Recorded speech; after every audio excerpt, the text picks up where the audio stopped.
Αρχίζει η συνεδρίαση.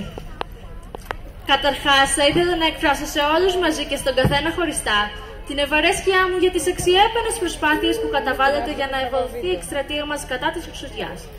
Είμαι σίγουρη ότι με την αφοσίωση, την επιμονή και την ευρηματικότητά σας θα φέρουμε σε αίσιο πέρα στη δύσκολη υποστολή μας και θα απαλλάξουμε μια και καλή το νησί μας από τη μάστιγα της εξουσιάς. Στόχος μας, σας υπενθυμίζω, είναι σε μερικούς μήνες και σίγουρα πριν αρχίσει η περίοδος του τυφώνου να μην έχει μείνει ούτε μία μαύρη γάτα στο νησί μας.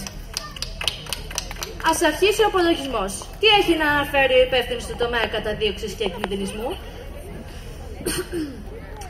Λοιπόν, το έργο μας συνεχίζεται με την προβλεπόμενη επιτυχία.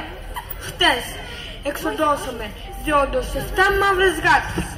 Άμα τις προσθέσουμε με αυτές που εξοντώσαμε την προηγούμενη εβδομάδα, το σύνολο ενέρχεται στις 78.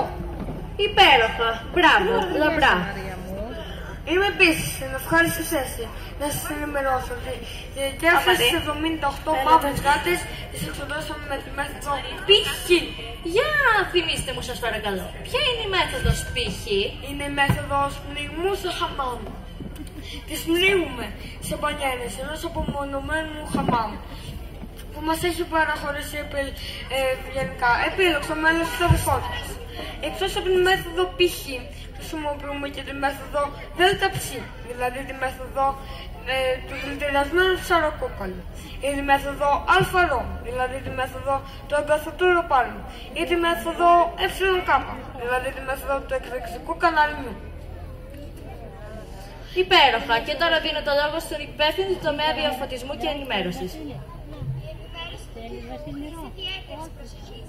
Χρειαζόμαστε την υποστήριξη, την κατανόηση και τη συμπαράσταση του συνόλου του πληθυσμού, αν θέλουμε να ευωθούν οι προσπάθειές μας. Ας μην ξεχνάμε ότι πολλοί συμπολίτες μας έχουν μαύρες γάτες, τις οποίες αγαπάνε και φυσικά τις προστατεύουν. Οι αδέσποτες μαύρες γάτες είναι εύκολος στόχος. Οι γάτες από σπίτι, οι σπιτόγατες δηλαδή, όχι και τόσο. Γι' αυτό το λόγο ετοιμάσαμε αφήσεις, προκηρύξεις και φαίνπολλά με καλογραμμένα πιασάρικα, συνθήματα και σλόγγαν, τα οποία θα σκορπίσουμε με αερόστατο σε όλη την επικράτεια. Επίσης, προσλάβαμε έμπειρους ομιλητές, ικανούς ρήτορες, οι οποίοι θα ενημερώνουν τον κόσμο για την εξουσία της μαύρης γάτας και την ανάγκη να εξαφανιστεί. Στα κανάλια θα βγουν πληρωμένοι, αγανακτισμένοι πολίτες και θα λένε στον κόσμο για το κακό που τους προκάλεσαν οι μαύρες γάτες. Θα επιδιώξουμε ακόμη τη συμπαράσταση στην εκστρατεία μας και όλων των ιδιωτικών φορέων και κορυφαίων πολιτικών παραγόντων. Γι' αυτό το λόγο έχω καλέσει τον Πρωθυπουργό, τον Υπουργό Οικονομικών και τον Υπουργό Δημόσιας Τάξης για μια κατηδίαν συνάντηση. Έφτασε ο Πρωθυπουργός και συμμορία, η συνοδεία του θέλω να πω. Πες τους να περάσουν. Καθίστε. Να σας συστήσω, κύριοι, τον κύριο Ερνέστο Σουρματούρ, ευπατρίδης επιχειρηματίας της νησής εταιρείας ΦΑΠΑΔΟΚ, αν έχετε ακουστά. Λοιπόν, ποιος είναι ο σκοπός της συνάντησής μας? Έχουμε να σας κάνουμε μια πολύ ενδιαφέρουσα πρόταση. Και ποια είναι η πρότασή σας? Θέλαμε τη συνδρομή της κυβέρνησης στον αγώνα εναντίον της εξουσιάς. Δηλαδή? Ευελπιστούμε ότι θα μας βοηθήσετε να εξοντώσουμε όλες τις μαύρες γάτες της χώρας. Λυπάμαι που θα σας απογοητεύσω, αλλά αυτή την εποχή μας απασχολούν πολύ σοβαρότερα θέματα. Σαν τι δηλαδή? Βεβαίως, ανεργία, πληθωρισμός, επιλογή νομίσματος, δημόσια χρέη, δυσμενές ισοζύγων πληρωμών, αύξηση φόρων, μείωση μισθών, ουρές στα νοσοκομεία, απεργία στα ορχεία, κλείσιμο σχολείων, στάση εργασίας στα σχολεία. Άνοιγμα φυλακών, αυξανόμενη εγκληματικότητα, διαρρήξεις, ληστείες, πορείες, διαμαρτυρίες και καταλήψεις.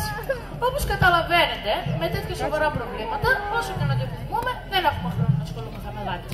Αν καταλαβαίνετε το συμφέρον σας, ναι, με γάτες έπρεπε να ασχοληθείτε. Τι εννοείται, κυρία Δελαγόπα? Τι σχέση έχουν οι γάτες με τα προβλήματα του νησιού? Έχουν άμεση σχέση. Ναι, μην απορείτε. Οι μαύρες γάτες μπορούν να σας φανούν εξαιρετικά χρήσιμες. Δεν υπερβάλλω να σας πω ότι κυριολεκτικά θα σας σώσουν. Μπορεί ακόμα να εγγυηθούν και την επανεκλογή σας. Αστιεύεστε ασφαλώς. Καθόλου. Ποτέ δεν αστιεύομαι με τόσο σοβαρά θέματα. Ας μιλήσουμε, κύριοι, με ανοιχτά χαρτιά. Ας πούμε τα σίκα-σίκα και τη σκάφη-σκάφη. Όπως αναφέρατε κι εσείς ο ίδιος, η κυβέρνηση αντιμετωπίζει σημαντικά, ίσως ανυπέρβλητα προβλήματα. Και σαν να μην έφτανε αυτό, έρχονται εκλογές. Διορθώστε αν κάνω λάθος, αλλά όλες οι δημοσκοπήσεις δείχνουν ότι δεν υπάρχουν και πολλές πιθανότητες να κερδίσετε. Οι διαδηλώσεις άλλωστε, οι διαμαρτυρίες, οι πορείες, οι απεργίες δίνουν και παίρνουν. Το πιθανότερο είναι να τις χάσετε. Δυστυχώς, κανείς δεν μπορεί να αποκλείσει αυτό το δυσάρεστο ενδεχόμενο. Αν όμως ο κόσμος δεν επέδιδε τα δυνατά του σε δική σας κακοδιαχείριση, αν οι ψηφοφόροι πίστευαν ότι για όλα όσα πάνε στραβά δεν φταίτε εσείς, αλλά ευθύνονται άλλοι. Ποιοι άλλοι? Οι μαύρες γάτες. Τι θα γινόταν αν ο κόσμος πίστευε ότι φταίνουν οι μαύρες γάτες? Αντί να μαυρίσουν εσάς, θα τα έβαζαν με τις μαύρες γάτες. Πολύ σωστά. Αν δεν θέλετε να συμμαυρίζουν οι ψηφοφόροι, έχετε απόλυτη ανάγκη να πιστέψετε στις μαύρες γάτες. Δεν σας κατανοώ πλήρως. Να σας εξηγήσω. Είναι πολύ απλό. Αυτό. Απλούστατο. Ακούστε. Ποιος μπορεί λόγου χάρη να αποκλείσει το ενδεχόμενο ότι την ημέρα που ο Υπουργός Εξωτερικών πήγαινε να διαπραγματευτεί τα διεθνή προβλήματα με τις γειτονικές χώρες δεν είχε διασταυρωθεί με καμιά δεκαριά μαύρες γάτες? Μου λέτε, σας παρακαλώ. Δηλαδή, θέλετε να πείτε ότι αν δεν υπήρχαν οι μαύρες γάτες, όλα θα είχαν πάει ρολόι? Αυτό ακριβώς εννοώ, ή τουλάχιστον αυτό ακριβώς θα πείτε. Τώρα που το καλοσκέφτομαι, νομίζω πως δεν έχετε άδικο. Η κυβέρνηση άρχισε να παίρνει δικά του βόλτα. Όταν ένα πρωί πετάχτηκε μπροστά στην λιμουζίνα μου μια θρασίδα μαύρη γάτα. Μου φαίνεται μάλιστα ότι παραλίγο να της πατήσω και την ουρά. Είδατε, κύριε Πρωθυπουργέ μου, που το θυμηθήκατε? Ήμουν κάτι παραπάνω από βέβαιη ότι κάτι τέτοιο θα συμβεί. Μακάρι να το είχα κάνει. Τι? Μακάρι να της είχα πατήσει την ουρά.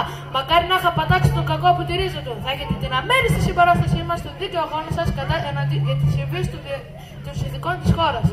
Όλος ο τύπος, κανάλια, εφημερίδες και εσείς όμως ο κρατικός μηχανισμός θα τεθεί στη διάθεσή σας.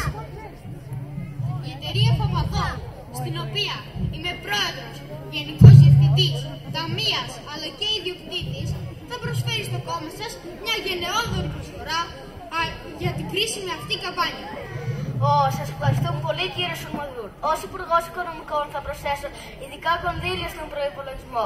Ο κόσμος θα ακούει μαύρη γάτα και θα παθαίνει αμόκ.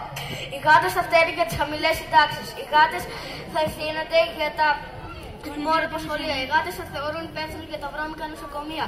Οι γάτες θα κατηγορούνται για την ανεργία. Οι γάτες θα φταίνουν για τις δωροδοκίες, τις δωροληψίες και τις επιλήψιμες δοσοληψίες. Και εμείς θα εκλεγούμε ξανά πανηγυρικά αφού θα υποσχεθούμε στον κόσμο να απαλλάξουμε μια και καλή τον κόσμο από τις μαύρες γάτες. Ξέρετε, μερικοί συμπατριώτες μας αγαπάνε τις γάτες τους. Θα τους είναι δύσκολο να τις καταδώσουν και να τις εξοντώσουν. Σωστά, αλλά ας μην ξεχνάμε ότι ο κάθε υπεύθυνος και συνήθως πολίτης θα πρέπει να κάνει το καθήκον του. Κάτσε στην καρέκλα, Μαρία μου, κάτσε στην καρέκλα. Μαρία, δεν κάνει κανένα Όσο δύσκολο κι αν είναι, όσο δυσάρεστο, θα πρέπει να το κάνουν. Αποτελεί πατριωτικό καθήκον! Αν δεν καταδίνουν τις γάτες, αν δεν κάνουν το καθήκον τους, αν δεν καταδίνουν τις γάτες, θα κατάσχουν την περιουσία τους. Έτσι, με ένα σπάρο 2 τριγώνια. Θα έχουμε και τις καταδότες αλλά και πρόσθετα έσοδα στα ταμεία μας. Τέλεια. Ήμουν σίγουρη ότι τελικά, σοφοί πολιτικοί που είστε, θα βλέπατε όλα τα πράγματα από τη σωστή τους προοπτική.